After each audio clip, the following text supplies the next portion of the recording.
প্রিয় দর্শক, আজকে আমরা আমাদের চ্যানেলে এই ফরম্যাটে আমি করি না। আমি সাধারণত আমি নিজেই কথা বলি। তো আমাদের চ্যানেলে আজকে যাকে নিয়ে এসেছি আপনারা দেখতেই পাচ্ছেন, যার পরিচয় দেওয়ার কোনো প্রয়োজন নেই। কিন্তু আমার তরফ থেকে কয়েকটা কথা বলে দেওয়া ভালো যে মাহমুদ ভাই সাথে আমার পরিচয় অনেক আগে। এই রাজনৈতিক সংগ্রাম শুরু হওয়ার আগে যখন আমি একজন ইয়াং এক্সিকিউটিভ পাশ করে এসেছি, কেবল ডাক্তারি পাশ করে এসেছি, সেই সময় মাহমুদ ভাইয়ের সাথে পরিচয়, যখন তিনি একজন বাংলাদেশের একজন সফল এক্সিকিউটিভ সেই সময়। এবং তারপরে নানা সময়ে আমি মাহমুদ ভাইয়ের স্নেহ প্রশ্রয়ে এই অ্যাক্টিভিজমে থেকেছি, ওনার পরামর্শ, ওনার প্রেরণা, এবং আমি ওনাকে দেখে সবসময় প্রেরণা পাই। আমাকে অনেকে বলেন যে দাদা আপনাকে দেখে প্রেরণা পাই, কিন্তু দাদা যাকে দেখে প্রেরণা পায় তাকে আজকে নিয়ে আসতে পেরে আমি অত্যন্ত আনন্দিত আমার এই চ্যানেলে। এবং আমার চ্যানেল মাহমুদ ভাইয়ের এই আবির্ভাবে আমি বলবো যে আজকে ধন্য এবং কৃতজ্ঞ। মাহমুদ ভাই, আপনাকে অনেক ধন্যবাদ সময় দেওয়ার জন্য। আজকে আমরা মাহমুদ ভাইয়ের কাছ থেকে মূলত শুনবো যে রাজনৈতিক সংগ্রামটা আমরা একটা পর্যায় অতিক্রম করে আসলাম, সেই রাজনৈতিক সংগ্রামটা কেন এভাবে শুরু হলো বা শেষ হলো, এবং এর সামনে কি আছে। মাহমুদ ভাই, আপনাকে ধন্যবাদ। ধন্যবাদ পিনাকি, আর দর্শক শ্রোতাদের সালাম জানাচ্ছি। আসসালামু আলাইকুম। আমার প্রথম প্রশ্ন মাহমুদ ভাই, যে আমরা জাস্ট কিছুদিন আগেই মানে যখন এই শেষ নির্বাচনটা হলো, যে ডামি নির্বাচন, প্রহসনের নির্বাচন, এবং আমরা মনে করেছিলাম যে এই নির্বাচনের আগে আমরা একটা সফল গণ আন্দোলন এবং গণ অভ্যুত্থান সৃষ্টি করতে পারবো রাজনৈতিক দলগুলোর নেতৃত্বে, যেটা সম্ভব হয়নি। রাজনৈতিক দলগুলো ব্যর্থ হয়েছে আপাত দৃষ্টিতে। এটা কেন হলো, এবং আসলে কি রাজনৈতিক দলগুলো ব্যর্থ হয়েছে যে পরবর্তীতে ভিন্ন একটা আঙ্গিকে, ভিন্ন ফরম্যাটে স্বৈরশাসন এবং ফ্যাসিস্ট শাসন বিদায় নিল? তো এইখানে রাজনৈতিক দলগুলো আগের আন্দোলনগুলো কেন সফল করতে পারলো না, এবং এখন কেন এই ছেলেদের আন্দোলন, ছাত্রদের জনতার আন্দোলনটা সফল হলো? এটা নিয়ে আপনার মূল্যায়ন কি? প্রথমেই বলে রাখি যে আমি মূল্যায়নটা করব আমার নিজের যে ফিল্ড সেটার বেসিসে, যে আমি ইতিহাস এবং রাষ্ট্রবিজ্ঞান নিয়ে চর্চা করি। সুতরাং ওটার ভিত্তিতে আমি আমার মূল্যায়নটা করব। এখন সেই মূল্যায়নের সাথে হয়তো রাজনৈতিক দলগুলো একমত নাও হতে পারে, কারণ তাদের কি স্ট্রেংথ অ্যান্ড উইকনেস ছিল এবং তাদের কি কৌশল ছিল সেটা তাদেরই জানার কথা, আমাদের জানার কোনো সুযোগ নেই। কিন্তু আমার কাছে যেটা মনে হয়েছে, যে কারণে এর আগে এই ফ্যাসিবাদ বিদায় নেয়নি গণ অভ্যুত্থানে, তার প্রধান কারণটা হচ্ছে যে বাংলাদেশের প্রধান যে বিরোধী রাজনৈতিক দল বিএনপি, তারা সেইভাবে সকলকে ঐক্যবদ্ধ করতে পারেনি হয়তোবা। এবং না করার একটা কারণ আছে, আমি আবার সেই জিওপলিটিক্যাল দিক থেকে দেখব। সেটা হলো যে আমার মনে হয়েছে যে বিএনপি অতিমাত্রায় আমেরিকার উপরে নির্ভরশীল হয়ে পড়েছিল, এবং আমেরিকার উপরে নির্ভরশীল হতে গিয়ে তারা দেশের যে ফ্যাসিবাদ বিরোধী যারা আছেন সবাইকে ঐক্যবদ্ধ করতে পারেনি। বিশেষত জামাতে ইসলাম এবং ইসলামিক দলগুলোর সাথে এক ধরনের দূরত্ব বজায় রেখেছে বিএনপি, কারণ তারা মনে করেছিল যদি ইসলামী দলগুলোর সাথে তারা কাছাকাছি চলে যায় কিংবা তাদের সাথে মিলে আন্দোলন করে, তাহলে আমেরিকাতে এবং আপনি যে দেশে আছেন ওরকম দেশগুলোতে, মানে পশ্চিমা দেশগুলোতে, তার একটা নেগেটিভ প্রতিক্রিয়া হবে এবং তারা সেভাবে সেই আন্দোলনকে সমর্থন করবে না। তো এটা করেই তারা একটা কৌশল নিল, আপনার মনে আছে, যুগপৎ আন্দোলন। তার মানে তারা এক মঞ্চে গেল না, কিন্তু যুগপৎ ভাবে আন্দোলন করলো। তার মানে তারা বলতে চাইলো যে ইসলামী দলগুলোর সাথে আমরা একসঙ্গে নাই, আমরা এক ধরনের সেকুলার। আওয়ামী লীগ এক ধরনের সেকুলার, বিএনপিও একটা সেকুলার রাজনৈতিক দল হিসেবে নিজেকে প্রতিষ্ঠা করতে চাইলো। এর উদ্দেশ্যটা ছিল যে মার্কিন যুক্তরাষ্ট্র এবং বিশেষ করে পশ্চিমা রাষ্ট্রসমূহের সমর্থন আদায় করা। তার মানে তারা জনগণের শক্তির চেয়ে তারা মূল্য দিয়েছে যে আমেরিকা আমাদের কি বলবে। এই কারণে তারা ঐক্যবদ্ধভাবে আন্দোলন করতে ব্যর্থ হয়েছে, এবং যেহেতু ঐক্যবদ্ধভাবে তারা নামতে পারেনি, সেই কারণে জনগণ সেইভাবে পথে নেমে আসেনি। জনগণ ওই আন্দোলনে রাস্তায় নেমে আসেনি, তারা আন্দোলনের সমর্থন জানিয়েছে ঘরের মধ্যে বসে থেকে। আর সবচেয়ে বড় যে দুর্বলতা মনে হয়েছে আমার কাছে সেটা হলো বিরোধী রাজনৈতিক দলগুলোর কাছে তো আবু সাইদ ছিল না।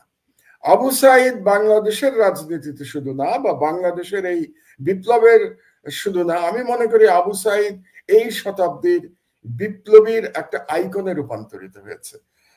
পিনাকি, আপনিও নিশ্চয়ই যখন কম বয়স ছিল তখন চে গুয়েভারার সেই ছবিওয়ালা গেঞ্জি পরতেন। আমি পড়েছি, আমার মনে আছে চে গুয়েভারা আমাদের কাছে একটা আদর্শ বিপ্লবীর চিত্র ছিল। কিন্তু আজকে আমার কাছে যদি আদর্শ বিপ্লবীর চিত্র আপনি বলেন, আমি বলবো যে আবু সাইদ চে গুয়েভারাকে ছাড়িয়ে গেছে।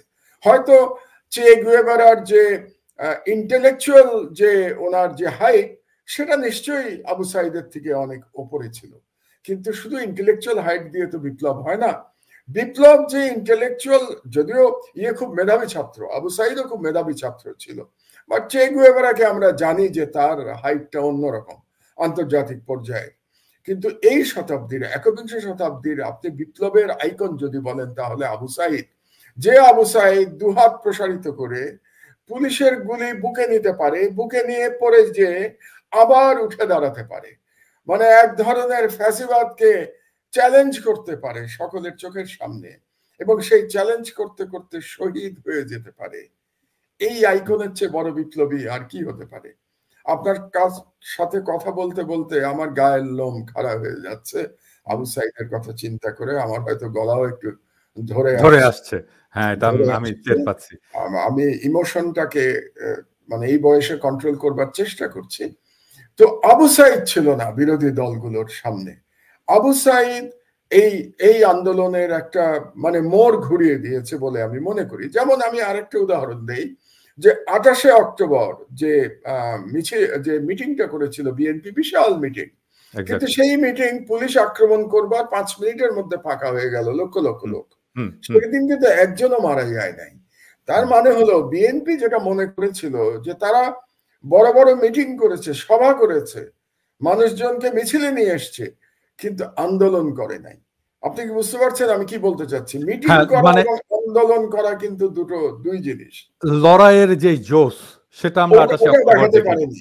এবং যে কারণে আপনি দেখুন 5 তারিখে যেটা হলো, যেদিন হাসিনার পতন হলো, সেদিন তো শত লোকের উপরে হত্যা করেছে পুলিশ, বিশেষত ঢাকার চানখারপুল, যেটা আমাদের ইউনিভার্সিটির খুব কাছে, বুয়েটেরও কাছে, ঢাকা ইউনিভার্সিটির কাছে। আপনি জানেন আমি দুটোরই ছাত্র ছিলাম, বুয়েট এবং ঢাকা বিশ্ববিদ্যালয়। বুয়েটে ইঞ্জিনিয়ারিং এবং ঢাকা বিশ্ববিদ্যালয়ে MBA। তো দুটোরই কাছে চানখারপুল। সেই চানখারপুলে যেভাবে গুলি ছুড়েছে পুলিশ, দানবের মতো গুলি ছুড়েছে, উল্লাস করেছে। তারপরে যাত্রাবাড়িতে যেভাবে গুলি করে মাদ্রাসার ছেলেদের হত্যা করা হয়েছে, সেখানে মেইনলি কিন্তু যাত্রাবাড়িতে লড়াই করেছে মাদ্রাসার ছেলেরা বেশি, আর চানখারপুরে লড়াই করেছে ঢাকা ইউনিভার্সিটির ছেলেরা। আপনি দেখুন যে কেমন আন্দোলন হয়ে গেল, যেখানে মাদ্রাসা, সেকুলার এবং ধর্মীয় শিক্ষা সব একাকার হয়ে গেল। এইটাই আমার দ্বিতীয় প্রশ্ন ছিল মাহমুদ ভাই, যে এই রাজনৈতিক ঐক্যটা একটা অসাধারণ রাজনৈতিক ঐক্য কিভাবে তৈরি হলো, কেন তৈরি হলো? আচ্ছা, সেখানেই আমি আপনার প্রথম প্রশ্নের সূত্র ধরে বলবো যে রাজনৈতিক দলগুলোর আন্দোলন ব্যর্থ হয় নাই। এই কারণে তারা একটা পরিস্থিতি কিন্তু তৈরি করেছে। এই দীর্ঘ 16 বছর ধরে তারা মার খেয়েছে, তাদের কর্মীরা নিহত হয়েছে, গুম হয়েছে, এক্সট্রা জুডিশিয়াল কিলিং এর শিকার হয়েছে, কিন্তু তারা আন্দোলন চালিয়ে গেছে। বিশেষ করে এইবার যে একতরফা ডামি নির্বাচন যে বয়কট করেছে বিরোধী দল, এটা একটা রাজনৈতিক প্রজ্ঞা এবং সাহসের পরিচয় দিয়েছে তারা। তো কাজেই রাজনৈতিক দলগুলো কিন্তু ক্ষেত্র প্রস্তুত করেছে। এটা যদি আমরা স্বীকার না করি তাহলে আমরা বোধহয় অবিচার করব তাদের প্রতি। তো সেই ক্ষেত্রের উপর দাঁড়িয়ে কিন্তু এই অভ্যুত্থান বা এই বিপ্লব, আমি অভ্যুত্থান বলি না, এটাকে আমি বিপ্লব বলি, এই বিপ্লব হয়েছে ওই ক্ষেত্রের উপর দাঁড়িয়ে। এবং এই যে ঐক্যটা হয়ে গেল, এই ঐক্যটা হলো কেন? যখন আবু সাইদকে এভাবে হত্যা করা হলো, বা আমি যদি বলি আবু সাইদ শহীদ হলো পুলিশের গুলিতে, আপনি একটা দেখেছেন কিনা আমি জানি না, একটা ভিডিও আমি দেখেছি, 7 বছরের একটা ছেলে তার মাকে নিয়ে রাস্তায় এসছে এই হাসিনার বিরুদ্ধে আন্দোলনে অংশ নেওয়ার জন্য, তাকে সাংবাদিক জিজ্ঞেস করছে, তুমি কেন এসছো, তোমার তো বয়স মাত্র 7 বছর। সে জবাব দিচ্ছে, আমার ভাইকে মেরেছে ওরা। তোমার ভাইকে? বলছে আবু সাইদ আমার ভাই। তাহলে ওই বালকের মানুষে আবু সাইদ তার ভাই, অথচ ও ঢাকায় আর সেই আবু সাইদ কিন্তু রংপুরে। কোনোদিন তাদের দেখাও হয়নি, কিন্তু তার যে মন তৈরি হয়েছে ওই বাচ্চাটার, তার মনে আবু সাইদ তার ভাই। এবং কথাটা বলে সে কেঁদে তার মাকে জড়িয়ে ধরলো। এমন দৃশ্য কল্পনা করা যায়।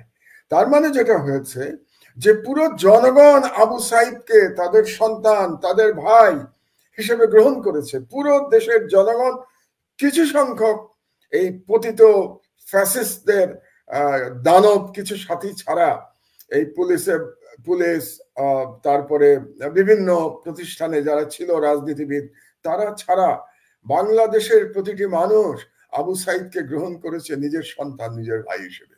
যখন নিজের সন্তান এবং নিজের ভাই হিসেবে আপনি গ্রহণ করবেন, তখন তো আপনি ঝাঁপিয়ে পড়বেন বিচারের জন্য। তারা ঝাঁপিয়ে পড়েছে। আমি একটা কথা এর আগেও বহুবার বলেছি, রাজনৈতিক দলগুলোকেও বলেছি, মানুষ 3টি কারণে জীবন দেয়। একটা ব্যক্তিগত কারণে জীবন দেয়, যেমন মানুষ আত্মহত্যা করে, সেটা সম্পূর্ণ ব্যক্তিগত কারণে। দ্বিতীয় আর একটা কারণে জীবন দেয়, দেশের জন্য জীবন দেয়। আর 3 নম্বর জীবন দেয় ধর্মের কারণে জীবন দেয়। সেটা ভালো খারাপ আপনি যেভাবেই ধরেন না কেন, ধর্মের কারণে মানুষ জীবন দিয়েছে, যুগে যুগে দিয়েছে। তো বাংলাদেশের ক্ষেত্রে যেটা হয়েছে, দেশের কারণ এবং মানুষের স্বাধীনতা, মানে freedom of the people and সভরেনিটি of the state, এটা একাকার হয়ে গেছিল। যখন এই দুটো একাকার হয়ে গেছে, যে আমার চাহিদা হচ্ছে আমার freedom, man is born free, আমি জন্মেছি স্বাধীনভাবে, সেই বিখ্যাত কথা, ম্যান ইজ বর্ন ফ্রি। তো আমি আমার স্বাধীনতা ফেরত চাই, যেই স্বাধীনতা 16 বছর ফ্যাসিস্ট হাসিনা দানবের মতো টুটি টিপে ধরেছিল। আর আমি আমার রাষ্ট্রের সার্বভৌমত্ব ফেরত চাই, যে সার্বভৌমত্ব হাসিনা দিল্লির পদতলে সমর্পণ করে বসে আছে। এই দুই লড়াই যখন আপনি করবেন, তখন জীবন তুচ্ছ। না হলে 5 তারিখে গুলি করছে, চানখারপুলে আমি দেখেছি, গুলি করছে, লাশ পড়ে যাচ্ছে, তারপরেও ছাত্ররা এগিয়ে আসছে, কোনো বাধা মানছে না।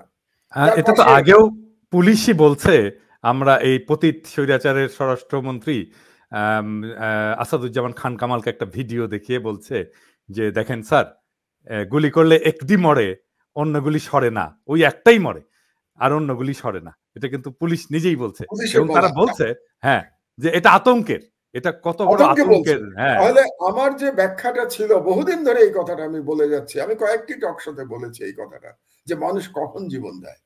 তো সেটা প্রমাণিত হয়েছে যে মানুষ দেশের জন্য এবং নিজের স্বাধীনতার জন্য জীবন দেয়। এবং মানুষ যখন জীবন দিতে চায়, জীবন দেওয়ার জন্য আবু সাইদের মতো এগিয়ে আসে, মুগ্ধের মতো এগিয়ে আসে। মুগ্ধ তো আর একটা, আপনি অনুষ্ঠান করেছেন মুগ্ধকে নিয়ে, চোখের পানি ধরে রাখা যায় না, যে পানি লাগবে ভাই, কি অসাধারণ কথা। মানে এগুলো মনে পড়লে, মানে আমারই তো মনে হয় আমি যদি ঢাকায় থাকতাম তাহলে আমি বোধহয় বন্দুকের সামনে চলে যেতাম, মনে হয়। তো থাকতে পারিনি। তো কাজেই আমার মনে হয়েছে যে দেশের মানুষ সবাইকে আপন করে নিয়েছে, এবং যে মুহূর্তে তাদের মনে হয়েছে যে এবার শেষ লড়াই, এই লড়াইয়ে আমাদেরকে জিততে হবে, সেখানে পুলিশের গুলি, র্যাবের গুলি, স্নাইপারের গুলি, হেলিকপ্টারের গুলি কোনো কিছু কাজে লাগে, কিচ্ছু কাজে লাগে। এমনকি আমি তো মনে করি সেনাবাহিনী সঠিক কাজ করেছে, শেষ দিন তারা জনগণের পাশে এসে দাঁড়িয়েছে। কিন্তু সেনাবাহিনী যদি নাও দাঁড়াতো, তাহলে আমি মনে করি এই জনগণ ট্যাঙ্ক পর্যন্ত তারা ট্যাঙ্কের সামনে দাঁড়িয়ে যেত। মানে এই জাগ্রত জনতা, এই জাগ্রত জাতিকে আপনি আর পদানত করতে পারবেন না, এই কারণেই এরা সফল হয়েছে। আমার জাস্ট দুইটা প্রশ্ন, একটা ছোট প্রশ্ন আপনার আলোচনার সূত্র ধরে। আমার মনে হয় আমার দর্শকদের এই প্রশ্নটা এসছে। আপনি এটাকে অভ্যুত্থান বলছেন না, আপনি এটাকে বিপ্লব বলছেন। কেন এটা অভ্যুত্থান নয়, কেন এটা বিপ্লব? অভ্যুত্থান আর বিপ্লবের মধ্যে তফাৎ কি? আচ্ছা, অভ্যুত্থানের যে ব্যাপারটা হয়, অভ্যুত্থানটা কিছুটা স্বার্থ সংশ্লিষ্ট থাকে। আমরা যেমন সামরিক অভ্যুত্থানের কথা বলি, যে সামরিক অভ্যুত্থান হয়, আর সামরিক অভ্যুত্থানে সাধারণত দেখা যায় যে সামরিক কোনো উচ্চাকাঙ্ক্ষী ব্যক্তি অভ্যুত্থান করে ক্ষমতা দখল করে নিলেন। আর একটা জনগণের অভ্যুত্থানও হতে পারে, কিন্তু সেখানেও আমরা যেমন 90 সালের যে এরশাদের যে পতন, এটাকে আমরা অভ্যুত্থান বলি। তো এটা একটু ন্যারো থাকে। যেমন আপনি যদি 90 সালে, তো আপনি ফিল্ডে ছিলেন, আমি তখন চট্টগ্রামে চাকরি করি। আপনি বললেন না আমার কর্পোরেট লাইফের কথা বললেন, আমি তখন ডানকান ব্রাদার্স এর ডাইরেক্টর, চট্টগ্রামের চিফ ছিলাম আমি ডানকান ব্রাদার্স। তো তখন চাকরি করি, কাজে ঢাকায় দেখিনি। আপনি জানেন চট্টগ্রামে কিন্তু কোনো আন্দোলন ছিল না, এবং 90 সালের আন্দোলন যদি আমরা চিন্তা করি তো শুধুমাত্র ঢাকা কেন্দ্রিক ছিল। তো সেটা হচ্ছে অনেক ন্যারো আন্দোলনটা। তো ওটাকে আমরা ছাত্র জনতার অভ্যুত্থান বলেছি, ঢাকা ভিত্তিক অভ্যুত্থানে এরশাদের পতন হয়েছিল। আর এই বিপ্লব, এটা তো জনগণ, সারা দেশের জনগণ, পেশার দিকে দেখবেন না আপনি, শ্রেণীর দিকে দেখবেন না, শ্রেণীকে অতিক্রম করে গেছে। এখানে নিম্নবিত্ত নাই, মধ্যবিত্ত নাই, এমনকি উচ্চবিত্ত নাই। কারণ হচ্ছে যে প্রাইভেট ইউনিভার্সিটির ছেলে মেয়েরাও তো রাস্তায় নেমে এসছে। হ্যাঁ, তারাই মূলত 18 তারিখের পর থেকে যে লড়াইটা তারা এগিয়ে নিয়ে গেছে। তো তারা কারা? তারা উচ্চবিত্ত সমাজের প্রতিনিধি। তাহলে এখানে দেখুন শ্রেণী পার হয়ে গেছে, শ্রেণী পর্যন্ত নাই, দেশের কোন এলাকা ভিত্তিক নাই। চট্টগ্রাম কিন্তু আগেই স্বাধীন হয়ে গেছে। ঢাকা স্বাধীন হয়েছে 5 তারিখে, আমরা স্বাধীনই বলছি। ঢাকা 5 তারিখে স্বাধীন হয়েছে, চট্টগ্রাম কিন্তু আগে স্বাধীন হয়ে গেছে। আমার মনে হয় চট্টগ্রামের আগে বরিশাল হয়েছে, সিলেট হয়েছে, সিলেট স্বাধীন হয়ে গেছে, রংপুর হয়ে গেছে। তো আপনার এই বিপ্লব তো সারা দেশে ছড়িয়ে গেছে। কাজে বিপ্লবের কথাটা অনেক ব্যাপক, এবং বিপ্লব আমি এই জন্য বলছি কারণ এই পরিবর্তনের পরে আমরা অনেক বেশি কিছু আশা করছি। অভ্যুত্থানের পরে কিন্তু এত আদর্শগত চিন্তা থাকে না, এত বেশি আশা থাকে না। আপনি জানেন পিনাকি যে কি পরিমাণ আশার সঞ্চয় হয়েছে মানুষের মধ্যে, যে আর যেন ফ্যাসিবাদ ফিরে না আসে, আর যেন দেশের মানুষের উপরে এই জুলুম না হয়, আর যেন এই ধরনের দুর্নীতি না হয়। তো সুতরাং সব মিলে আমাদের প্রত্যাশা অনেক বেশি। এই প্রত্যাশা পূরণ করতে পারে শুধুমাত্র একটা বিপ্লব। অভ্যুত্থান এই ধরনের প্রত্যাশা পূরণ করতে পারে না। কাজে আমি যদি এটাকে অভ্যুত্থান বলি, তাহলে আমি এটাকে ছোট করে দেখব, আমার এটাকে বিপ্লব বলতেই হবে। আচ্ছা, আমার এর দ্বিতীয় প্রশ্ন, যে এই যে অভূতপূর্ব ঐক্য এবং একটা রাজনৈতিক মৈত্রী, ছাত্র জনতার একটা রাজনৈতিক মৈত্রী তৈরি হলো, আমি জানি না 71 তো আমি ওইভাবে দেখিনি, আপনি হয়তো একটু বেটার বলতে পারবেন যে ওই সময় ফার্স্ট ইয়ারে পড়ি, ওই সময় কি এরকম হয়েছিল? 71-এ কি ঠিক এরকম হয়েছিল মৈত্রী, রাজনৈতিক মৈত্রী? না, এরকম হয়নি। আমি সত্যি কথা বলতে গেলে 71-এ এরকম হয়নি।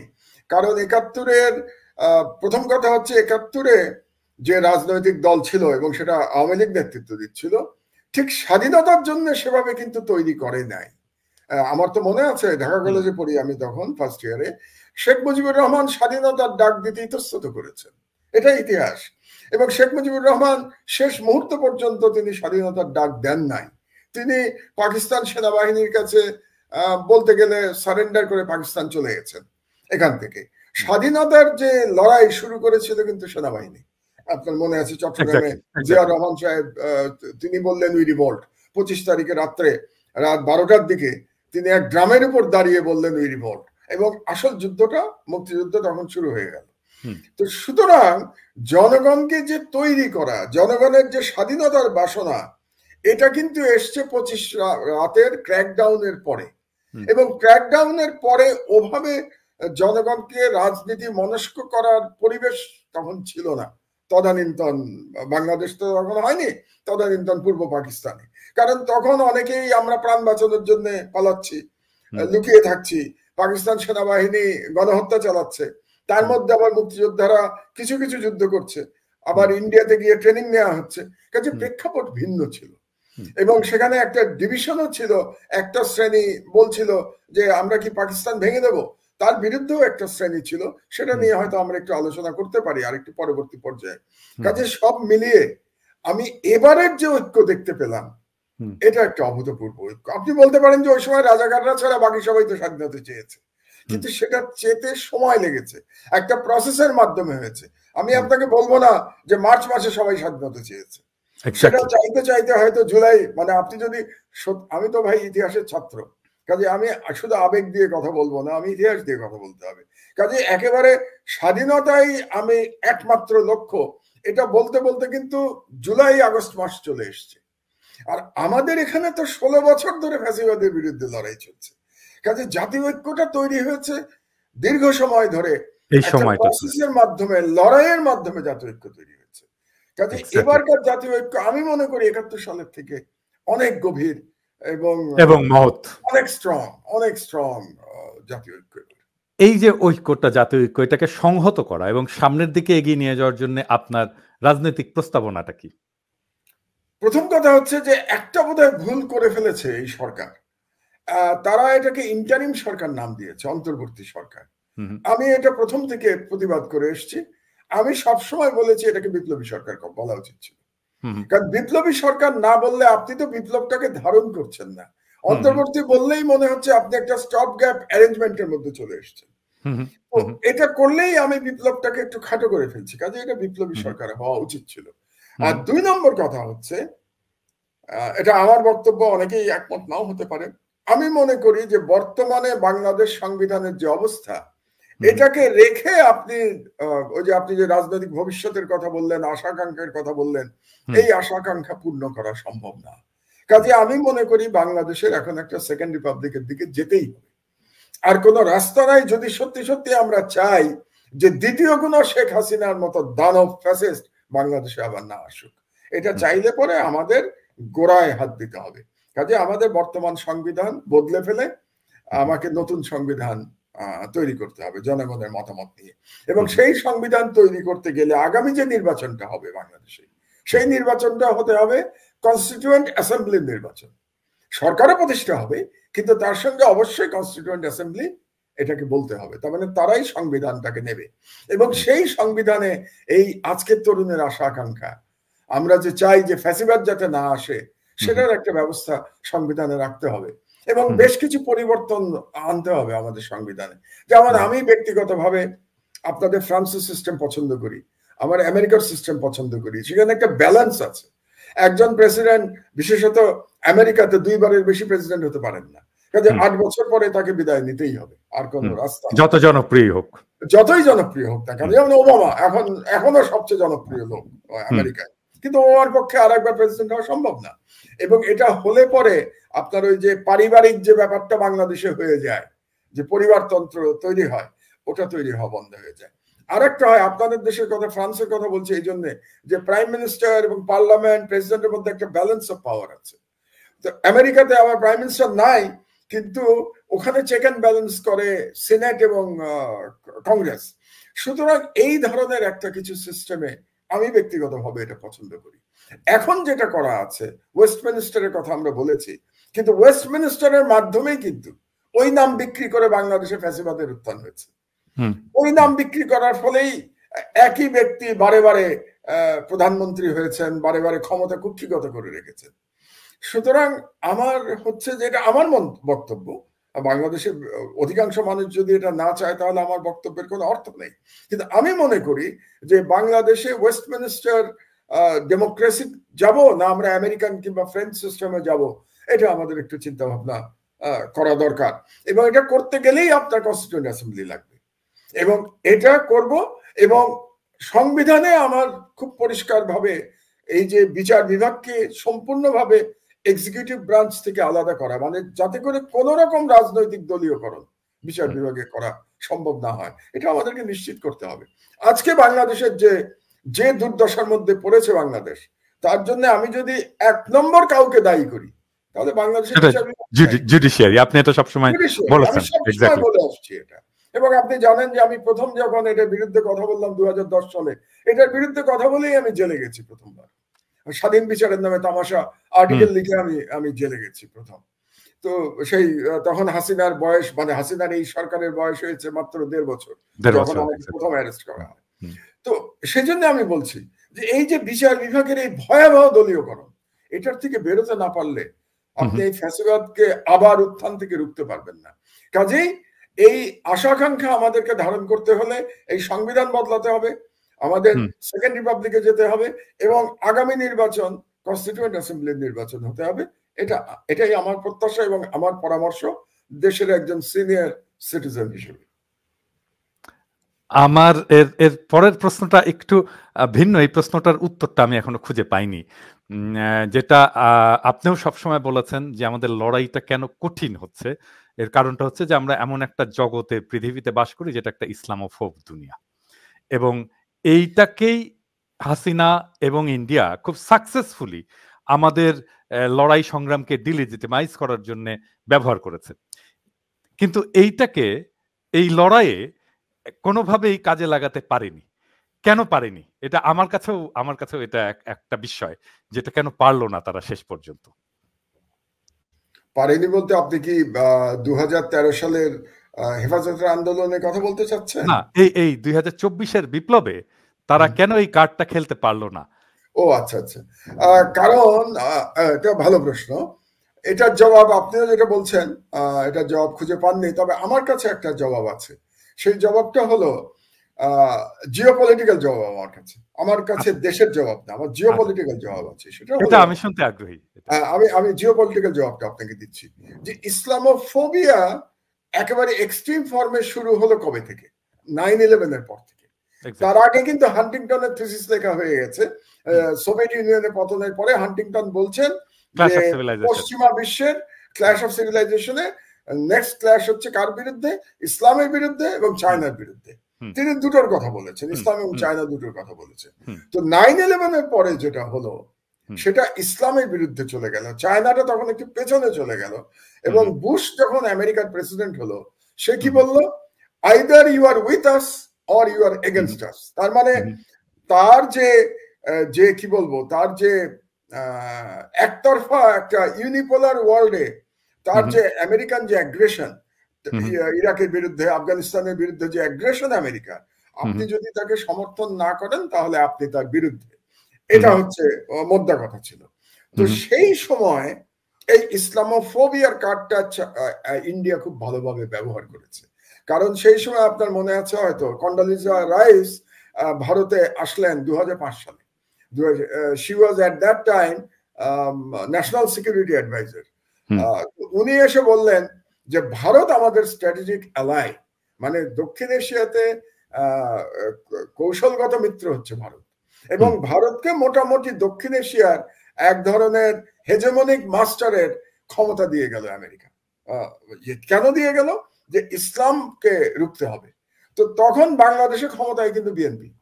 তো বিএনপি ক্ষমতায় থাকাতে হলো কি, আপনার মনে আছে, তখন এই যে জঙ্গিবাদের নানা রকম কথা শুরু হয়ে গেল, এবং প্রচারটা করা হতো প্রধানত ভারত থেকে। এই প্রচার শুরু হয়ে গেল, এবং সেই প্রচার ভারত হলো, এবং অন্যান্য পত্রিকাতে, ফার ইস্টার্ন ইকোনমিক রিভিউতে কোকুন অফ টেরর নামে একটা আর্টিকেল লিখলো এক ভদ্রলোক, সেখানে বলে দিল বাংলাদেশ এখন নেক্সট আফগানিস্তান, এবং সেখানে লেখা ছিল বাংলাদেশ নেক্সট আফগানিস্তান হচ্ছে।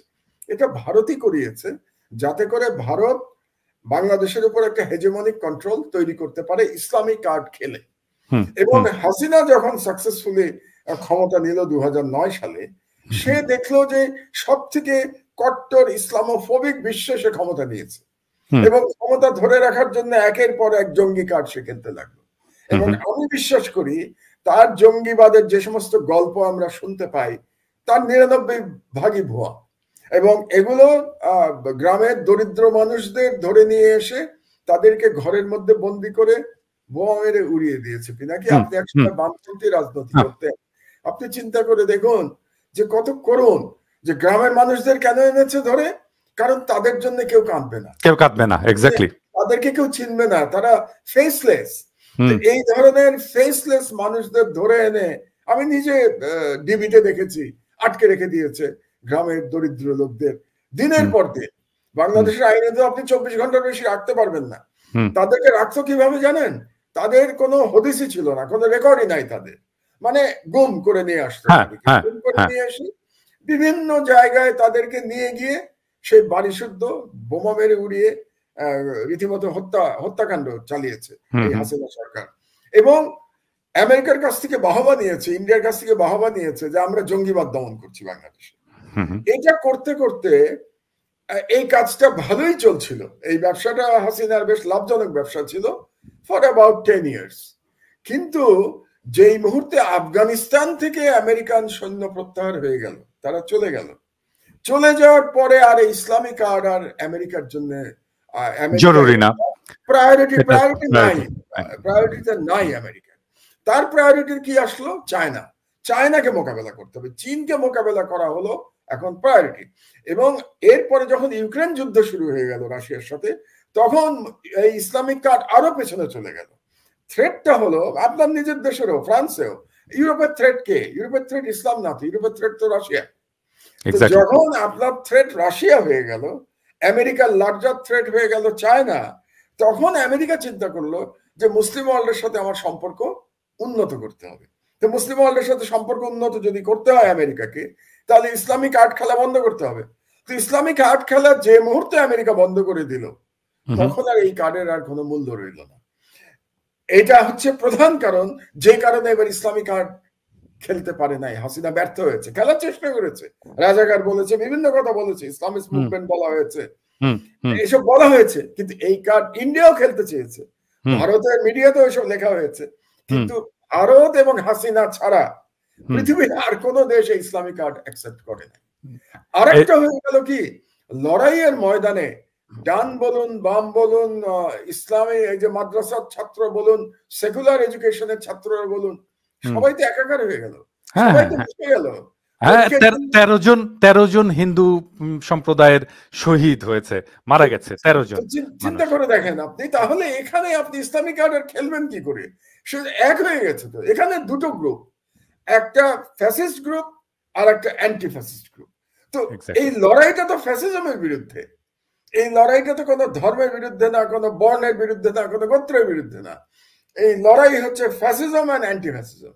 তো অ্যান্টি ফ্যাসিজম যখন এক হয়ে গেল, তখন এখানে আর ইসলামিক আর্ট খেলার কোন সুযোগ রইল না। আমি আপনাকে ইয়ের কথা, আমি তো বললাম চানখানপুলের কথা, যেখানে লড়াই করেছে ঢাকা বিশ্ববিদ্যালয়, বুয়েট, মেডিকেল কলেজের আপনার কলেজ, এখানকার ছাত্রছাত্রীরা লড়াই করেছে।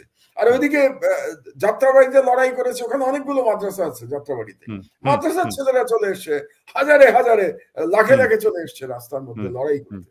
তো এই যে লড়াইয়ের মাঠের একতা, আপনি দেখুন আগে কি হতো, ইউনিভার্সিটির জীবনের কথা মনে করেন আপনার, সর্বদলীয় ছাত্র ঐক্য করতে হতো, মনে আছে আপনার? পরে প্ল্যাটফর্ম করতে হতো। তো আগে প্ল্যাটফর্ম করতো, তারপরে লড়াইতে নামতো। আর এবার কি হচ্ছে, কোনো প্ল্যাটফর্ম নাই, কিন্তু লড়াইয়ের মাধ্যমে তো লড়াইয়ের মাঠে সব এক হয়ে গেছে। এই ঐক্য আপনি ভাঙবেন কি করে? যে ঐক্য লড়াইয়ের ময়দানে হয়, সেই ঐক্য তো আপনি ভাঙতে পারবেন না। এই জন্যই এবার আর ইসলামিক আর্ট কাজ দেয় না। আমার একটা সম্পূরক প্রশ্ন আছে আপনার এই আলাপের প্রেক্ষিতে। যখন এই পশ্চিমা বিশ্ব ইসলাম প্রশ্নের কার্ডটা তৈরি করে ভারতকে এই অঞ্চলের চৌকিদারি দিল এবং ভারত বিএনপির বিরুদ্ধে এই ইসলামিক কার্ড খেলা শুরু করলো, জঙ্গিবাদের কার্ড খেলা শুরু করলো, বিএনপি নেতৃত্ব, বিএনপি সরকার কি এই বিপদটা আজ করতে পেরেছিল? সেটা অবশ্য বলতে পারবো না। আপনি বলতে পারেন যে আপনি তখন সরকারে ছিলেন, হ্যাঁ, আপনি তাহলে আপনার মনে আপনি বুঝবেন ব্যাপারটা, because you are a professional. আমি কিন্তু টেকনোক্রেট হিসেবে ছিলাম, আমি কোনো রাজনৈতিক দল কখনো করি নাই, কোনো রাজনীতির সাথে জড়িত কখনো ছিলাম না। আমার কাজ ছিল বিনিয়োগ বোর্ডের বিনিয়োগ দেখা, ইনভেস্টমেন্ট দেখা, এবং শেষ 1.5 বছরে এনার্জি অ্যাডভাইজার হিসেবে দেশের জ্বালানির সমস্যা দেখা। বিদ্যুৎ না, কিন্তু অনেকে আবার আমাকে বিদ্যুতের জন্য গালাগাল করে দেখি আমি মাঝে মাঝে, লোক যা আপনি বিদ্যুতের কি করেছেন। আমি বিদ্যুৎ মন্ত্রী ছিলাম না, বলে রাখা পরিষ্কার করে বলা দরকার, আমি জ্বালানি উপদেষ্টা ছিলাম, বিদ্যুৎ কিন্তু আমার দায়িত্ব ছিল না। যাই হোক, তো সুতরাং তখন আমি রাজনীতি নিয়ে খুব একটা মাথা ঘামাতাম না, খুব একটা। রাজনীতি নিয়ে আমি মাথা ঘামানো শুরু করেছি পিনাকি 1/11 এর পর থেকে। কারণ 1/11 আমার মনে হয়েছে যে বাংলাদেশের সার্বভৌমত্ব চলে যাচ্ছে, এবং 1/11 আমার মনেই হয়েছে যে এটা ভারত করিয়েছে 1/11, এবং সেটা পরবর্তী সময়ে প্রণব মুখার্জির বইতে প্রমাণিত হয়ে গেছে যে ভারত কতটা জড়িত ছিল 1/11 এর সঙ্গে। কাজেই আমি মনে করি যে বিএনপি ওই সময় হয়তো রাজ করতে অতটা পারে নাই, যে এই কার্ডটা কিভাবে খেলা হবে, এটা আমার ধারণা যে আজ করতে সক্ষম হয়নি। আবার এবার মানে যেহেতু ওই যে বলে না যে মানে চুন খেয়ে মুখ পুড়লে দই দেখলে ভয় লাগে, তো ওই যে আজ করতে পারে নাই বিএনপি, সেই ভয় থেকে এবার দেখেন এই এত বছর ধরে তারা ইসলামী দলগুলোর সাথে একটা দূরত্ব বজায় রেখেছে। তার মানে নিজের সেকুলার ক্রেডেনশিয়াল প্রমাণ করবার জন্য তারা জামাত ইসলাম এবং অন্যান্য ইসলামিক দলগুলোর সাথে তারা একটা দূরত্ব বজায় রেখেছে। কিন্তু সেটাও আবার স্ট্র্যাটেজিক মিস্টেক হয়ে গেছে। কারণ আমি মনে করি আবারও আমার ভুল হতে পারে, যে ঐক্যটা এখন গড়ে উঠলো আমরা দেখলাম এবং যেখানে ধর্ম বর্ণ সব বাধা অতিক্রম করে গেছে। এই ঐক্যটা একতরফা ডামি নির্বাচনের আগেও হতে পারত। বিএনপি যদি এই ইসলামী কার্ড প্রশ্নে এত সেন্সিটিভ না হতো, বিএনপি অতিরিক্ত এবার আবার অতিরিক্ত সেন্সিটিভ হতে গিয়ে বিএনপি কিছুটা সময় নষ্ট করে ফেলেছে আমার মনে হয়। বিএনপির উচিত ছিল গত বছরই সবাইকে নিয়ে ঐক্যবদ্ধ হয়ে যাওয়া এবং এইভাবে মাঠে নেমে যাওয়া, যেভাবে ছাত্রদের নেতৃত্বে পুরো জাতি মাঠে নামলো। তো সেখান থেকে আমার মনে হয় যে বিএনপির এই ইসলাম কার্ডটা নিয়ে তাদের নিজেদের মধ্যে একটু বিশ্লেষণের প্রয়োজন আছে এবং ইসলাম কার্ডটা যে এখন অতি ব্যবহারে জীর্ণ এটা তাদের বোঝা দরকার। আমার মনে হয় বিএনপি এখন পর্যন্ত বুঝতে পারছে না যে ইসলামিক কার্ড এখন আর কাজে দেবে না। অবশ্যই এখানে একটা রাজনীতিও থাকতে পারে। রাজনীতি একটু বলে রাখি আপনাকে, এটা বুঝতে হবে যে যখনই বাংলাদেশে গণতন্ত্র ফিরে আসবে এবং ফেয়ার নির্বাচন হবে, তখন কিন্তু জামাত এবং বিএনপি একে অপরের প্রতিদ্বন্দ্বী। এটা তো আপনি জানেন কি নাকি? অনেকগুলো কনস্টিটিউয়েন্সিতে জামাত এবং বিএনপির মধ্যে মেইন কম্পিটিশন আওয়ামী লীগ 3 নম্বরে ছিল। যেমন আমি এক্সাম্পল বলতে পারি চাঁপাইনবাবগঞ্জ, যেমন এক্সাম্পল ঝিনাইদহ। তো ঝিনাইদহ চাঁপাইনবাবগঞ্জে 1-2 কিন্তু বিএনপি এবং জামাত, 3 হচ্ছে আওয়ামী লীগ। তো তখন আবার এদের মধ্যে একটা কম্পিটিশনের ব্যাপার আছে কিন্তু, কাজেই এই এই প্রতিযোগিতা বোধহয় থাকবে এদের মধ্যে। আমার ব্যক্তিগতভাবে আমি মনে করি না যে বিএনপি জামাতের মধ্যে আর কোন সেই রকম ঐক্য ভবিষ্যতে হবে। আমি দেখতে পাই না আর কি, আমি মনে করি না এমন কোন ঐক্য ভবিষ্যতে হবে। আচ্ছা, একটা প্রশ্ন এখন তো আলোচিত হচ্ছে, সেটা হচ্ছে যে আওয়ামী লীগ কিভাবে ফিরে, আওয়ামী লীগ মানে আওয়ামী লীগ নট অ্যাজ আওয়ামী লীগ তার এই দলের নাম নিয়ে, আওয়ামী লীগ তো একটা রাজনৈতিক ধারার প্রতিনিধিত্ব করে। এই যে সো কল্ড সেকুলার মুক্তিযুদ্ধের পক্ষের বাম সিপিবি ঘরানা এইসব মিলে, ছায়ানট এইসব মিলে যে কালচারাল এরেনা, যে ভারত সমর্থিত ভারতের পক্ষের যে একটা পলিটিকো কালচারাল যে সেকশন বাংলাদেশের রাজনীতিতে এতদিন রাজত্ব করেছে, এটা ফিরে আসবে অন্য কোনো নাম নিয়ে আর কি। এটা ইভেন পপুলার পপুলার ডিসকোর্সে এটা বলে যে আমরা জানতাম যে আওয়ামী লীগ ফিরে আসবে, কিন্তু ডাকাত হয়ে যে ফিরে আসবে সেটা বুঝতে পারিনি, এইরকম করে বলে আর কি। কিন্তু আওয়ামী লীগ বা এই কালচারাল ইন্ডাস্ট্রিটা কোনো না কোনো ভাবে ফিরে আসার চেষ্টা করবে। সেটা কিভাবে ফিরে আসার চেষ্টা করতে পারে এবং তাদের ফিরে আসার এই প্রসেসটা সাকসেসফুল হবে কিনা, আপনার কি মনে হয়? আচ্ছা, আমি একটু তুলনা করি 1975-এর সাথে, কেমন? কারণ 1975-এ আওয়ামী লীগের এভাবেই পরাজয় হয়েছিল, কিন্তু সেটা হয়েছিল যে আপনি বললেন না বিপ্লব এবং অভ্যুত্থানের পার্থক্য।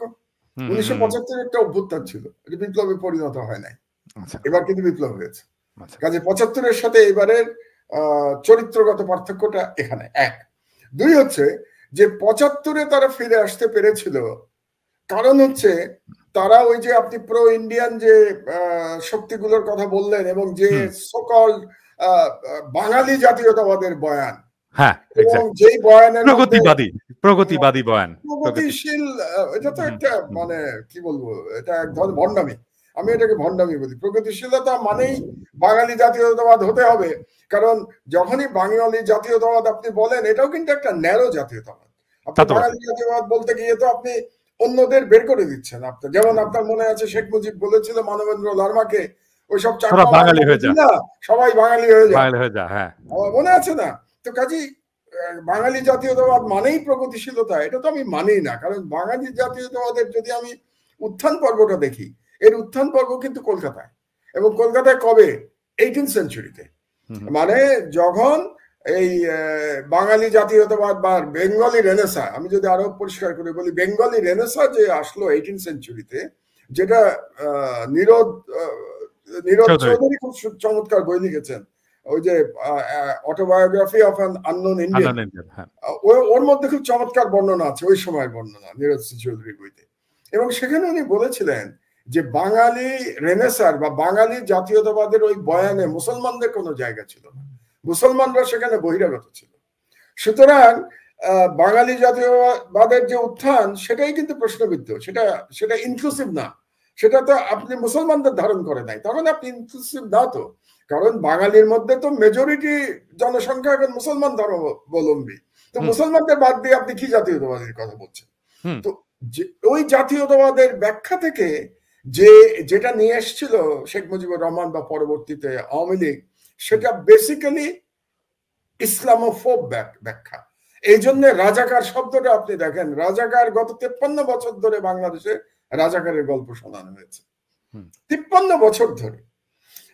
কিন্তু যেটা সবচেয়ে বড়, এবং 53 বছর ধরে ভারতের কাছে কৃতজ্ঞতার বয়ান ফেরি করা হয়েছে। হ্যাঁ, ভারত 71-এ আমাদের মুক্তিযুদ্ধে অবশ্যই সাহায্য করেছে, এটা তো ইতিহাস। আমি ইতিহাসবিদ হিসেবে সেটা অস্বীকার করার কোনো সুযোগ নেই। কিন্তু ভারত কি শুধুমাত্র এটা ওয়াজ ইট এ ফিলান্থ্রপিক ভেঞ্চার ভারতের তরফ থেকে, মানে খুব দয়া করে করেছে? না, ইট was A win win situation ভারতের জন্য। ভারত 1947-এর পর থেকেই সাউথ এশিয়াতে প্রভুত্ব করতে চেয়েছে, হেজেমনিক কন্ট্রোল এস্টাবলিশ করতে চেয়েছে, এটা ইতিহাস। কিন্তু পাকিস্তান তার জন্য বাধা সৃষ্টি করেছে। যদিও পাকিস্তান সাইজে ছোট, অর্থনীতিতে দুর্বল, তারপরেও পাকিস্তান চ্যালেঞ্জ করেছে ভারতের হেজেমনিক ইচ্ছাটাকে। তো চ্যালেঞ্জ করে, সাকসেসফুলি চ্যালেঞ্জ করেছে। এবং 1947-এর যে যুদ্ধ, ভারত পাকিস্তান যুদ্ধ, এবং 1965 যে যুদ্ধ, এই যুদ্ধ কিন্তু স্টেলমেট হয়েছিল, কেউই জিততে পারে নাই। এটা স্টেলমেটের মধ্যে দিয়ে শেষ হয়েছিল।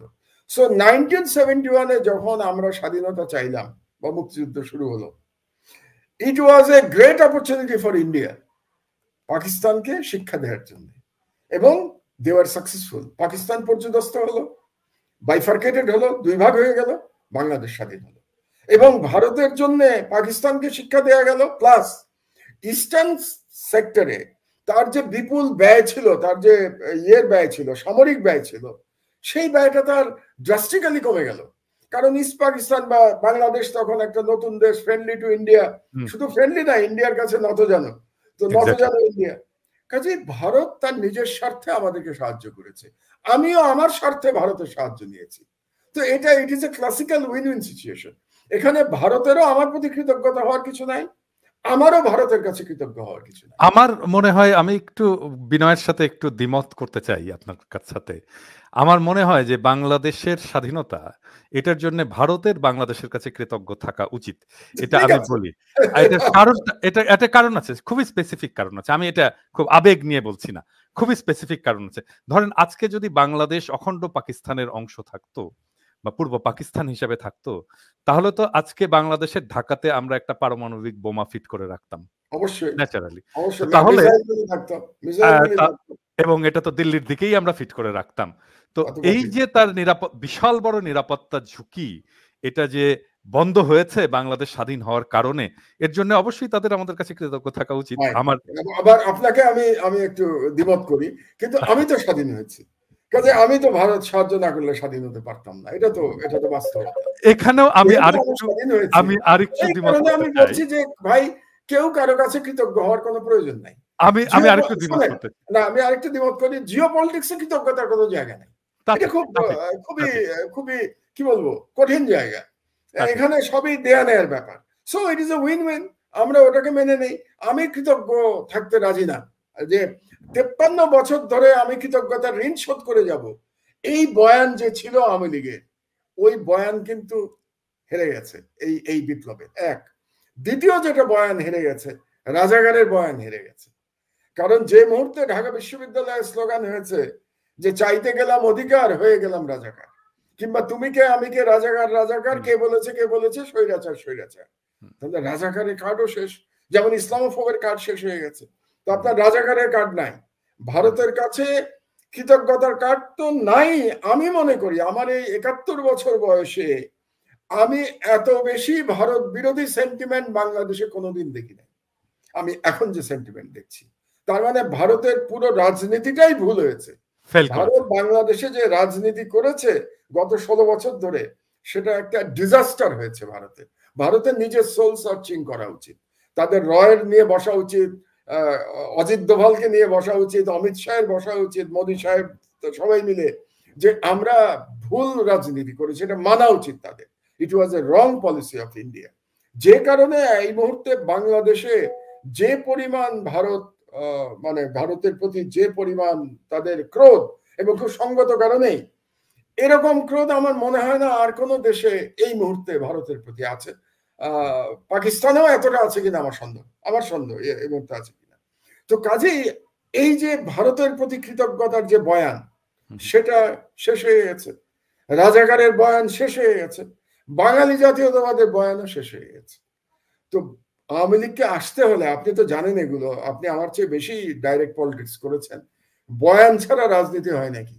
তাহলে শেখ মুজিব মারা যাওয়ার পরেও কিন্তু বয়ানটা ইনট্যাক্ট ছিল, আওয়ামী লীগের কাছে বয়ানটা ইনট্যাক্ট ছিল, এটা বুঝতে হবে আপনাদেরকে। পলিটিক্যাল ন্যারেটিভটা ইনট্যাক্ট ছিল, সেই পলিটিক্যাল ন্যারেটিভ এখন গন। তার সঙ্গে যোগ হয়েছে ফ্যাসিজম, ফ্যাসিস্ট। মানে এখন কিন্তু সারা বিশ্ব বলছে, আমি বিভিন্ন পত্রিকা, আপনিও পড়ছেন নিশ্চয়ই, সব বড় বড় পত্রিকা বলছে যে most notorious dictator of present এরা শেখ হাসিনা। মানে তার সম্পর্কে এখন এই কথাগুলো সব জায়গাতে আসছে। এবং বিশেষত এই যে আন্দোলনের প্রায় কত 3 সপ্তাহ ধরে আন্দোলন চলেছে, জুলাই থেকে আপনার 5ই মার্চ 5ই অগস্ট পর্যন্ত, যে পরিমাণ মানুষকে নির্বিচারে হত্যা করা হয়েছে শেখ হাসিনার ডাইরেক্ট নির্দেশে, সরাসরি নির্দেশে, এটা অকল্পনীয়। আপনি ভাবতে পারেন দেশের মানুষকে, নিজের দেশের মানুষকে হেলিকপ্টার দিয়ে গুলি করছে, নিজের দেশের মানুষকে স্নাইপার দিয়ে গুলি করছে, এটা অকল্পনীয় বারবারিজম, মনস্টার। তো কাজেই বয়ান নাই, পলিটিক্যাল বয়ান নাই, তার সঙ্গে যোগ হয়েছে এই অকল্পনীয় ব্রুটালিটি। এর থেকে আওয়ামী লীগের ফিরে আসা, আমি বলবো না যে কোনো রাজনীতি শেষ হয়ে যায়, কোনোটাই হয়তো শেষ হয় না, কিন্তু ফিরে আসা খুব কঠিন। শেখ হাসিনার পক্ষে তো সম্ভবই না, আমি এটা ভাবি না শেখ হাসিনার পক্ষে সম্ভব। তাহলে ইন্ডিয়া কি কিছু করবে না? অবশ্যই ইন্ডিয়া করবে। ইন্ডিয়া যেটা করবে, যে যারা ক্ষমতায় আসবে তাদেরকে ইন্ডিয়া এখন প্ল্যান বি হিসেবে হাসিনাকে বাদ দিয়ে, আওয়ামী লীগকে আপাতত বাইরে রেখে, যারা ক্ষমতায় আসুক, যেমন বর্তমানে ইউনিট সরকার ক্ষমতায় আছে, তাদেরকে কন্ট্রোল করার চেষ্টা করবে ইন্ডিয়া। এবং সেখানেই আমার মনে হয় যে এই চেষ্টা হয়তো ইতিমধ্যে শুরু হয়ে গেছে, এবং এই চেষ্টা তো ভারত করেই যাবে। আমি এই প্রসঙ্গে আসবো, জাস্ট আমি তারপরে আপনার আগের আলাপের সূত্র ধরেই বলি, আপনি এটা বেয়াদবি হিসেবে নেবেন না। সেটা হচ্ছে যে আপনি বলেছেন যে বাংলাদেশ তো স্বাধীন হয়েছে, মানে পাকিস্তান কি স্বাধীন রাষ্ট্র ছিল না? অবশ্যই ছিল, কিন্তু আমি আবার বলি পাকিস্তান স্বাধীন ছিল, কিন্তু আপনি তো বয়সে অনেক ছোট, আমার বয়সে তখন খুব বেশি না, 17 বছর তখন বয়স। কিন্তু আমার মনে আছে যে জুলাই আগস্ট মাসের দিকে বাংলাদেশের জনগণের অধিকাংশের মধ্যে পাকিস্তান আর এই স্বাধীন রাষ্ট্রের যে চিত্র, সেটা জনগণের মধ্যে ছিল না, একটা পরাধীন ভাব চলে এসেছিল। তারপরে পাকিস্তানকে আর রক্ষা করার কোনো সুযোগ ছিল না। কিন্তু একটা মিস্টেক করেছিল, এটা একটা নতুন একটা, আমি আপনাকে একটা প্রশ্ন ছুড়ে দিচ্ছি, প্রশ্ন না, আলোচনার বিষয়বস্তু দিচ্ছি পিনাকি, যেহেতু আপনি পুরনো আলোচনায় চলে গেছেন, আমি আজ পর্যন্ত এই কথাটা বলি নাই, আজকে বলি আপনার অনুষ্ঠানে। সেটা হচ্ছে স্বাধীনতা সংগ্রাম তো করা ছাড়া আমাদের আর কোনো উপায় ছিল না। 75-এ 71-এর মার্চের ক্র্যাকডাউনের পরে স্বাধীনতা, ওটাই একমাত্র পথ ছিল, আমাদের কোনো প্ল্যান বি এর কোনো জায়গা ছিল না। কিন্তু আমাদের যারা তখন নেতৃত্ব দিয়েছেন সেই সময়, যারাই হোক, আমি কারো ব্যক্তিগতভাবে নাম নিচ্ছি না, আমি সবাইকেই বলছি, যারা মুক্তিযুদ্ধ করেছেন বা স্বাধীনতার লড়াই করেছেন, তারা একটা চিন্তা তখন করেন নাই। হয়তোবা জামাতের মাথায় এটা ছিল, কিন্তু জামাত এটাকে আর্টিকুলেট করতে পারে নাই। সেটা হলো যে ঠিক আছে, পাকিস্তান থেকে তো আমি স্বাধীনতা পেলাম, ধরেন পেয়ে গেলাম, পাকিস্তান তো আমার থেকে 2000 কিলোমিটার দূরের একটা দেশ, এবং তার সাথে আমার জিওগ্রাফিক্যাল কোনো অ্যাটাচমেন্ট নাই, সে ইচ্ছা করলে আমাকে আর আক্রমণ করতে পারবে না। এবং দুই দেশের মাঝখানে, মানে ইস্ট পাকিস্তান ওয়েস্ট পাকিস্তানের মাঝখানে শক্তিশালী ভারত, তো আর একটা দেশ। কাজে একবার আমি যখন স্বাধীন হয়ে যাব, পাকিস্তান নিয়ে আমার আর দুশ্চিন্তা করার কোনো কারণ নাই। আওয়ামী লীগ যেটা পাকিস্তান পাকিস্তান করে গেছে 53 বছর, সেটা কমপ্লিটলি পলিটিক্যাল বয়ান, এটার কোনো অস্তিত্বই নেই, এটা কোনো বাস্তবতাই নেই, এটা পলিটিক্যাল বয়ান। কিন্তু আমাদের যারা নেতা ছিলেন সেই সময়, বা আমাদের পূর্বপুরুষ, বা আমরা তখন ছোট, আমাদের যে বড় যারা জ্ঞানী ছিলেন, তারা একবারও চিন্তা করেন নাই যে আমরা তো আরো ভয়ঙ্কর, ভয়াবহ, hegemonic and much more powerful নেইবারের একেবারে পেটের মধ্যে আসলাম, তো আমরা স্বাধীনতা রক্ষা করব কি করে? এই চিন্তাটা 71-এ কেউ করেছেন? আমার মাথায় এটা কদিন ধরে আসছে, এই জন্য আপনার সাথে আজকে বলে ফেললাম। আমি এই চিন্তাটা কি কেউ একজনও কি করেছিলেন তখন? জামাত বলেছিল আমরা মানে তারা অনেকটা ধর্মীয় দিকে চলে গেছিল। আমি এখানে কিন্তু ধর্ম টানছি না, আপনি খেয়াল করেন পিনাকি, আমি ধর্ম টানছি না, আমি একেবারে মানে রাজনীতির কথা বলছি। যে আমি যে স্বাধীন সত্তা হিসেবে ভারতের মতো দেশ, এই বিশাল দেশ, এর সাথে টিকে থাকবো, আমার পলিসিটা কি হবে? ভারত কি আমাকে স্বাধীন থাকতে দেবে? দেয় নাই তো। ইতিহাস বর্ণনা করে, ইতিহাস প্রমাণ করেছে এই বিপ্লবের আগ পর্যন্ত আমাকে তো স্বাধীন থাকতে দেয় নাই তো ভারত। ভারত তো আমার সবকিছু কন্ট্রোল করেছে 16 বছর, আমার রাজনীতি কন্ট্রোল করেছে, আমার ভিতরে এসে গুম করেছে ভারত, ধরে নিয়ে গেছে, লোক হত্যা করেছে, আমার ভোটাধিকার হরণ করে নিয়ে গেছে বাংলাদেশের। বাংলাদেশের আজকে 35 বছর পর্যন্ত যে যুবকের বয়স, সে ভোট দিতে পারে নাই, এবং ভোট না দেওয়ার জন্য সম্পূর্ণভাবে ভারত দায়ী। ভারত হাসিনাকে বসিয়ে রেখেছে, ভারত বলেছে নির্বাচনে কোনো প্রয়োজন নাই, ভারত আমেরিকাতে ইউরোপে গিয়ে লবি করেছে যাতে করে হাসিনা ইলেকশন ছাড়া চাপে না থাকে। তাহলে ভারত সম্পূর্ণভাবে দায়ী আমার অধিকার হরণের জন্য। তো আমার স্বাধীনতা তো ভারত হরণ করে নিয়ে গেছে, একতরফা ভাবে ট্রানজিট দিয়েছে, করিডোর দিয়েছে, আমার পোর্ট নিয়ে গেছে, আমাকে পানিতে ডুবিয়ে মারছে, আবার শুকনার সময় আমাকে মরুভূমি করে দিচ্ছে।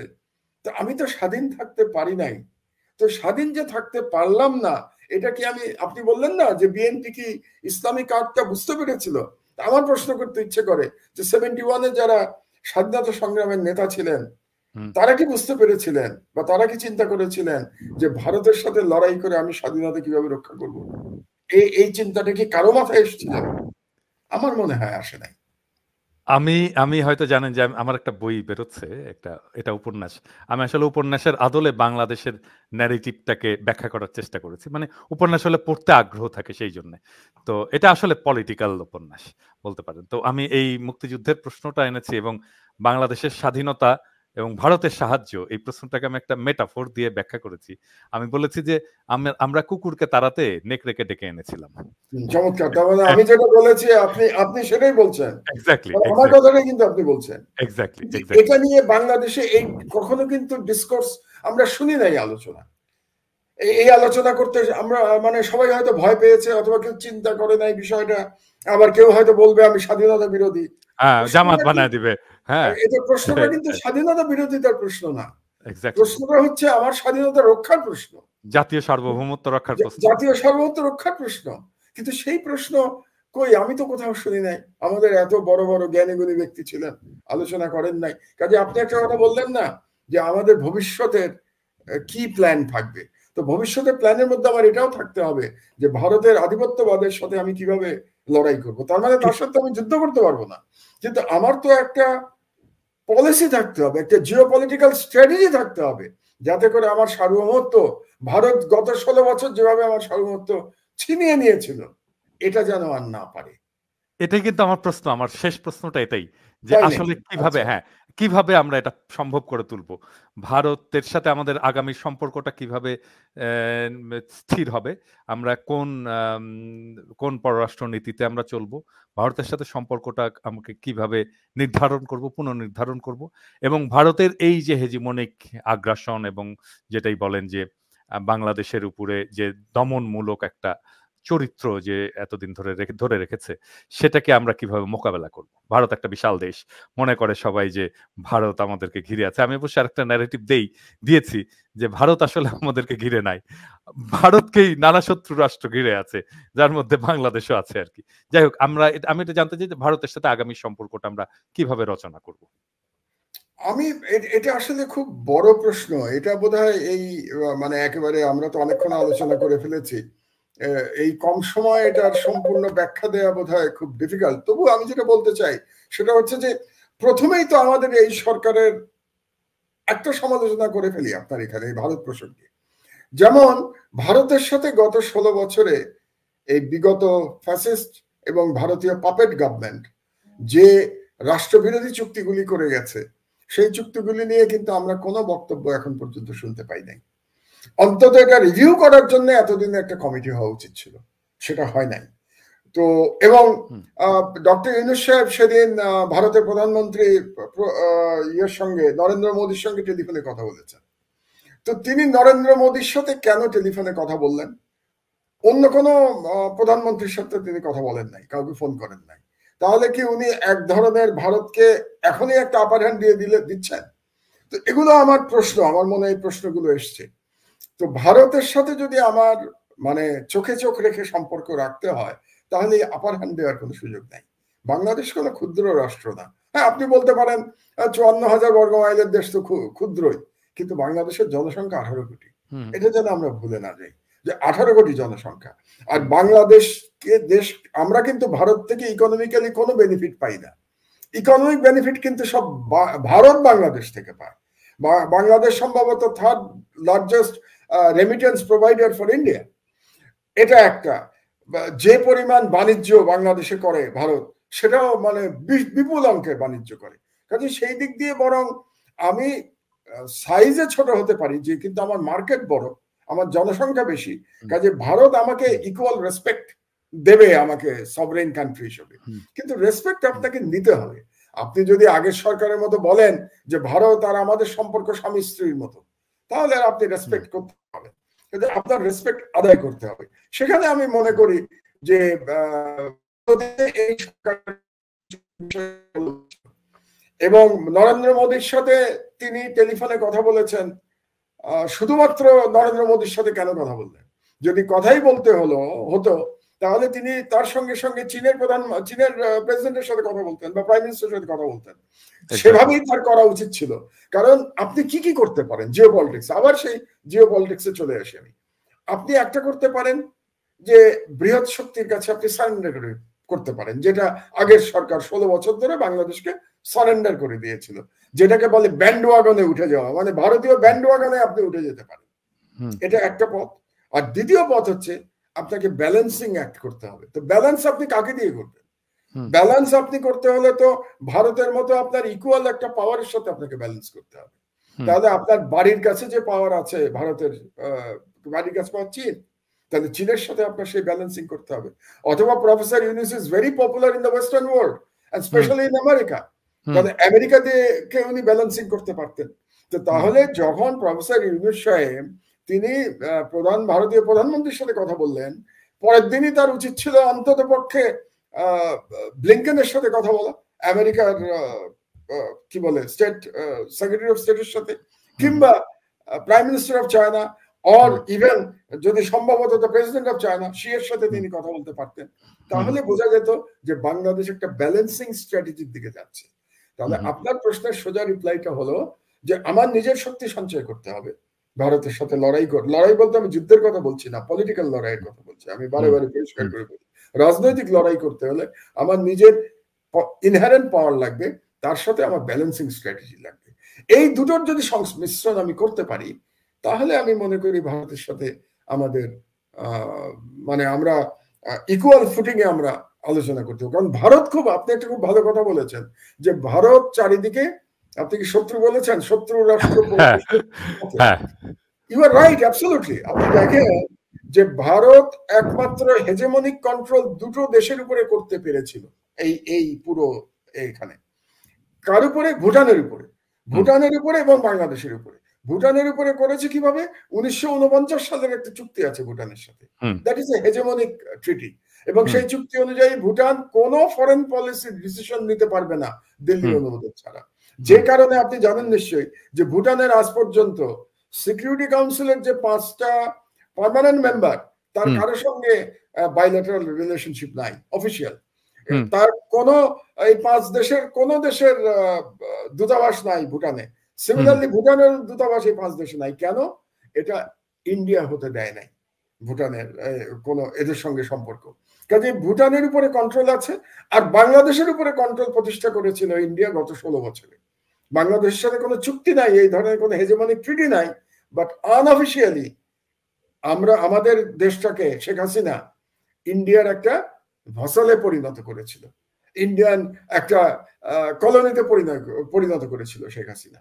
তাহলে সেখান থেকে বের হতে হলে আপনার ব্যালেন্সিং স্ট্র্যাটেজি নিতে হবে, আপনার নিজের সক্ষমতা বাড়াতে হবে, আর একটা কাজ করতে হবে।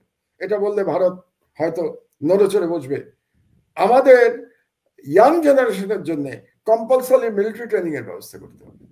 এটা আমার তরফ থেকে প্রস্তাব হচ্ছে যে ইন্টারমিডিয়েট পাস করার পরে ইউনিভার্সিটি যাওয়ার মাঝখানে আমরা প্রায় 6 মাস সময় পাই বা আমাদের সময় পেতাম, এখন তো বলতে হুম, পারবো না হুম, এখন কি অবস্থা বলতে। আমাদের সময় আমরা 6 মাস সময় পেতাম ইউনিভার্সিটিতে যাওয়ার আগে। হুম, এক্স্যাক্টলি। এই 6 মাস কম্পালসারি মিলিটারি ট্রেনিং হতে হবে প্রত্যেকের, এবং তারপরে ইউনিভার্সিটিতে চলে যাবে।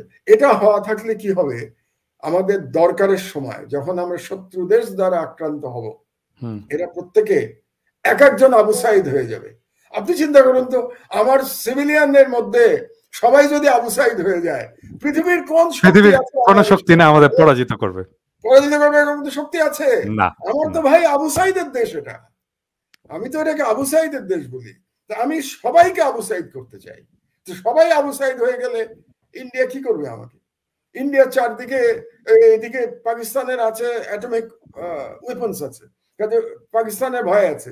ওইদিকে চায়না, তার বর্ডার, হুম। এদিকে নেপালের সাথে তার বৈরী সম্পর্ক, শ্রীলঙ্কার সাথে বৈরী সম্পর্ক, এমনকি অতি মায়ানমারের গণতন্ত্রকামী, ইয়েস, মালদ্বীপের মায়ানমারের সাথে মায়ানমারের গণতন্ত্রকামীরা যদি চলে আসে তাদের সাথে ভালো সম্পর্ক থাকবে তাদের না। সাথে ভালো সম্পর্ক হওয়ার কারণ না। তো হ্যাঁ। তাহলে ইন্ডিয়া আমাকে কি করবে? তো এই জন্য আমার এই হচ্ছে আমার পরামর্শ। এখন সেই পরামর্শ কে নেবে আমি জানি না, আদৌ কেউ নেবে কিনা তাও জানি না। থ্যাংক ইউ মাহমুদ ভাই। আমরা অনেক কিছু জানলাম। আমরা আসলে ১ ঘন্টা ধরে আলাপ করলাম। এবং এই আলোচনাটা শুরু হলো এবং আপনার কাছ থেকে আমার দর্শকরা আমার মনে হয় আরো অনেক কিছুই জানতে চাইবে এবং যত ইভলভ করবে আমাদের পলিটিক্যাল সিনারিও সিচুয়েশন, সেখানে আপনার অ্যানালাইসিস, আপনার সাজেশন এবং আপনার দিক নির্দেশনা আমি আশা করি যে আমাদের বাংলাদেশের বর্তমান সরকার, প্রফেসর ইউনূসের সরকার গুরুত্বের সাথে বিবেচনা করবেন এবং এই এই সাজেশনগুলো তারা অনুসরণ করার চেষ্টা করবেন। আপনাকে অনেক ধন্যবাদ মাহমুদ ভাই। দর্শকদের আপনি যদি ১ মিনিটের জন্য কিছু বলতে চান ফাইনালি। পিনাকি ধন্যবাদ এই আলোচনাটা করবার জন্য। দর্শকদের শুধু এটুকু বলতে চাই, বিশেষত বাংলাদেশিদের, যে স্বাধীনতা রক্ষা করা কঠিন, বিপ্লবটাকে বিপ্লব করেছি আমরা, কিন্তু বিপ্লব রক্ষা করতে হবে, এবং সেই দায়িত্ব আমাদের সকলের। আর ভারতীয় জনগণ যারা দেখেন, তাদের প্রতি আমি বলতে চাই, আমরা আপনাদের শত্রু হতে চাই না। আপনারা শুধু আমাদেরকে নিয়ন্ত্রণ করবার যে একটা নেশা আপনাদের মধ্যে পেয়ে বসেছে, আপনাদেরকে এই নিয়ন্ত্রণ করবার নেশার থেকে আপনারা মুক্ত হয়ে যান। আমরা বন্ধু হিসেবে দুই দেশ পাশাপাশি আমরা থাকব। থ্যাংক ইউ মাহমুদ ভাই। আমরা শেষ করে ফেলছি। তো মাহমুদ ভাই অনেক ধন্যবাদ। এর পরের সেশনটা আমরা করব হয়তো সপ্তাহ ২ এর মধ্যে। আরেকটু ইভলভ করুক। প্রফেসর ইউনূস কিন্তু দেখেন আমার ইয়েটা। তো এটা বলে ভালো করেছেন। ইন্ডিয়ার সাথে কি করতে হতো এর সাথে আলোচনা। এটা আমি একটু আগে যদি বলে দিতাম তাহলে হয়তো আরো কিছু আপনার সাজেশন এখানে হয়তো থাকতো। মাহমুদ ভাই ভালো ভালো আছে। থাকবেন।